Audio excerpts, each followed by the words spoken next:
राम राम जी सारे ने स्वागत है भाई आप सभी का एक बार फिर नई वीडियो में। तो आज आप बात करने वाले हैं भाई सिटी का जो नोटिफिकेशन हाल फिलहाल में आउट हुआ है भाई, और काफ़ी तेज़ी से वायरल भी है। तो उसके अंदर आप सभी को बताया गया भाई, उसके अंदर जितने भी डॉक्यूमेंट लगेंगे उसके बारे में बताया गया है। तो आज आप इसी बात का खुलासा करेंगे भाई, आपको कौन कौन से सर्टिफिकेट नए बनाने पड़ेंगे और कोई चीज़ जरूरत नहीं पड़ेगी। तो सबसे पहले अगर आप बात करें तो भाई फैमिली आईडी के थ्रू आपका ये जो डाटा है वो उठाया जाएगा। जो आपका फॉर्म है वो फैमिली आईडी से भरा जाएगा, क्योंकि भाई हरियाणा से है तो आप अगर हरियाणा का जो फैमिली आईडी है मैन वो भर सकते हैं। रही बात भाई, अगर आपका फैमिली आईडी में डाटा अपने माता पिता का नाम या खुद का नाम गलत है तो क्या करें भाई, फॉर्म भरे या ना भरे। भाई फॉर्म भरो। जैसे मान लो अगर आपका पेपर क्लियर होता है और डॉक्यूमेंट वेरिफिकेशन होती है तो भाई एक कोर्ट से एफिडेविट बनता है, आप उसको बनवा के लगा सकते हो बाद में। और अगर फैमिली आईडी में आपका डाटा चेंज होने का पॉसिबल है तो आप भाई आप उसको चेंज करवाओ शुरू में। अगर नहीं हो सकता तो भाई पंगे लेने की जरूरत नहीं है, क्योंकि आप सभी को पता है कि अगर एक बार आपकी रिक्वेस्ट लगती है तो भाई रिक्वेस्ट लगने के बाद काफ़ी दिनों तक वो पेंडिंग रहती है। और ये है भाई, आपको उसको अप्रूवल कराने के लिए या तो पंचकुला हेड ऑफिस में जाना पड़ेगा या फिर वो रिजेक्ट करेंगे, ऐसा कुछ है। ठीक है, तो आपको डाटा, मैं तो कह रहा हूँ आप डाटा चेंज ही मत कराओ भाई। ठीक है, अगर आप सोच रहे हो भाई अपने माता पिता का नाम गलत है तो उसके अंदर वो उठाएगा। देखो भाई, न फर्स्ट ऑफ ऑल बात आती है भाई माता के नाम की, तो वो इतना बड़ा इशू नहीं है भाई, क्योंकि माता का नाम इतना नहीं मैटर करता। लेकिन आपके पिता का नाम और अगर गलत है तो भाई अगर पॉसिबल है तो उसको चेंज करवाओ, अदरवाइज पंगे लेने की जरूरत नहीं है भाई। आप बाद में एक एफिडेविट बनता है कोर्ट से, वो बनवा सकते हो। ठीक है, कहीं ऐसा ना हो भाई आप पैसे भी लगाओ आपकी रिक्वेस्ट, क्योंकि देखो रिक्वेस्ट लगेगी, सीधी सी बात है भाई। ठीक है, फैमिली आईडी में तब आपका डाटा चेंज होगा, और वो भी तब करेंगे जब आपके जो डॉक्यूमेंट है वो उसके अंदर वेरीफाई होंगे तब। ठीक है, तो बात करते हैं भाई 10th में अगर आपकी डेट ऑफ बर्थ गलत है या आपका नाम या अपने माता पिता का नाम गलत है तो क्या करें। तो भाई आपको HBSC बोर्ड में जाना पड़ेगा। उससे पहले जहाँ से आपने 10th किया वहाँ से एक एप्लीकेशन लिखनी पड़ेगी, और वहाँ से वो स्कूल वाले आपकी मोहर मार के देंगे। वो जहाँ का उस स्कूल का जो भी प्रिंसिपल है वो आपको साइन सिग्नेचर वगैरह करके देगा। ठीक है, फिर आपको एक कोर्ट केस करना पड़ेगा भाई HBSC के ऊपर, तब जाके आपका जो है वो नाम चेंज करके देंगे। क्योंकि जो तारीख पड़ेगी भाई, डेट होती है वो, उसके ऊपर HBSC बोर्ड जाता नहीं है, तो वो बच्चा जीत जाता है।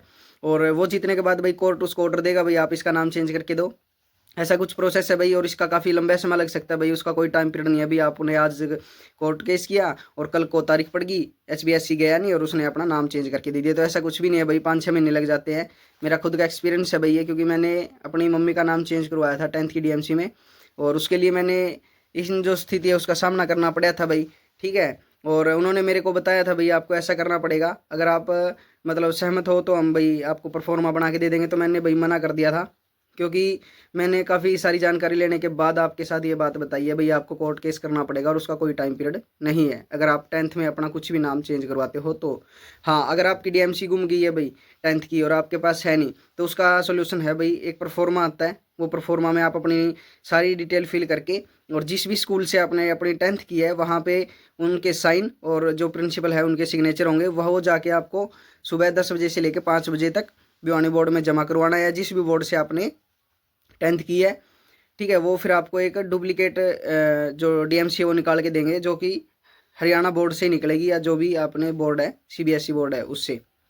ठीक है, EWS और SC BC या ST या OBC सर्टिफिकेट की अगर बात करा या हरियाणा रेजिडेंट की बात करा, तो भाई कल एक मैसेज आया था जिसमें साफ साफ बताया गया भाई 16 जुलाई के बाद आपने जितने भी आपके डॉक्यूमेंट है वो होने चाहिए भाई, चाहे वो आपका SC हो, चाहे BC हो या OBC हो या ST या EWS सर्टिफिकेट है वो होने चाहिए। और अगर आप बात करें भाई, जो जिन लड़कियों की भाई शादी होगी और वो दूसरी जगह चली गई तो उनको बनवाने की जरूरत है भाई, बिल्कुल जरूरत है। क्योंकि जब आप अपने पिता के घर पे थी तो आपके पिता वाली फैमिली आईडी से आपका जो सर्टिफिकेट है SC ST OBC EWS जो भी सर्टिफिकेट आपके वो बना था, और अब आप अपनी अलग फैमिली में आ गए हैं, मतलब अपनी दूसरी फैमिली में आ गए हैं, मैरिज होके किसी दूसरे स्थान पर चले गए। क्योंकि देखो दो चीज़ चेंज होगी। ठीक है, माता पिता का नाम आपका सेम रहेगा, आपकी फैमिली आईडी का नाम चेंज हो गया और आपका एड्रेस चेंज हो गया, तो आपको बनवाने की जरूरत है भाई। ठीक है, ये तो कन्फर्म है। और अगर आपने 3-4 महीने पहले बनवाया है, 16 जुलाई 2024 के बाद बनवाया है, तो आपको बनवाने की जरूरत नहीं है भाई, पैसे लगाने की फालतू जरूरत नहीं है। ठीक है, और रहे अगर आप हरियाणा रेजिडेंट की बात, तो भाई हरियाणा का निवासी होना चाहिए इसके अंदर बिल्कुल। ठीक है, और आपका जो हाल फिलहाल में, अब तो पीछे से बन नहीं रहे थे भाई हड़ताल के कारण पटवारियों की, और अब खुल चुका है भाई। आप फटाफट अपने जो इसके लिए भाई आपको एक फ़ाइल तैयार करवानी पड़ेगी। सबसे पहले भी आपको फाइल अपने CSC वाले कैफ़े ऑनलाइन जो भी काम करते हैं उनके पास मिलेगी। उसमें अपनी जानकारी फिल करने के बाद आपका गांव का सरपंच या नंबरदार से साइन होंगे भाई, सत्यापित होंगे वो वहाँ पे। उसके बाद आपको पटवारी के साइन करवाने पड़ेंगे। साइन करवाने के बाद आपको जहाँ से वो फाइल ली थी, या फिर अगर आप खुद ऑनलाइन करते हो तो आप उसको वहाँ पे स्कैन वगैरह करके उसको पूरी डॉक्यूमेंट के साथ उसके अंदर आपको फाइल अपलोड करनी है। अपलोड करने के बाद सबमिट करने के बाद 2 से 3 घंटों में आपके पास वो जो सर्टिफिकेट है वो बन के आ जाएगा। ठीक है, ऐसे ही प्रोसेस भाई SC ST OBC और OSC या DSC उसका भी है भाई। ठीक है, जैसे उसको में क्या करना पड़ेगा आपको, उसमें सिर्फ आपकी फैमिली ID चाहिए और जो भी मोबाइल नंबर अपनी फैमिली ID में है उसकी ज़रूरत पड़ेगी। ठीक है, तो ये है भाई। और जिनका डाटा मिसमैच है, तो भाई काफ़ी सारे ऑनलाइन कैफ़े वाले हैं भाई जो डाटा मिसमैच के कारण भी आपके जो सर्टिफिकेट है वो बना देंगे, क्योंकि इसके अंदर ना आपके माता पिता के जो नाम है वो मिसमैच दिखाते हैं भाई, उनकी भी जरूरत पड़ेगी। जैसे मान लो कोई लड़की है भाई, वो मैरिज होके पहले अपनी फैमिली के साथ थी और अपने हस्बैंड वाली फैमिली में चली गई है, तो वहाँ पे उसको 2 फैमिली ID की जरूरत पड़ेगी भाई। एक तो जिस फैमिली में आप अभी रहते हो प्रेजेंट में, यानी अपने हस्बैंड वाली फैमिली ID, और दूसरी जहाँ पे आप रहते थे पहले, यानी अपने मम्मी पापा वाली, क्योंकि वहाँ पे आपके मम्मी पापा के जो नाम है वो मैच करेंगे, उसके बाद वो होगा भाई। ठीक है, और अगर नहीं भी मैच करते हैं तो भी कोई इशू नहीं है भाई, 1-2 जगह से कंफर्म कर लेना, बना देंगे, कोई दिक्कत नहीं है। वो बिल्कुल वैलिड बनाएंगे भाई, कोई 2 नंबर वाला नहीं है। कभी आप सोचो भाई ये उसमें चलेगा नहीं, ऐसा कुछ भी नहीं है। ठीक है, सब जगह चलेगा वो।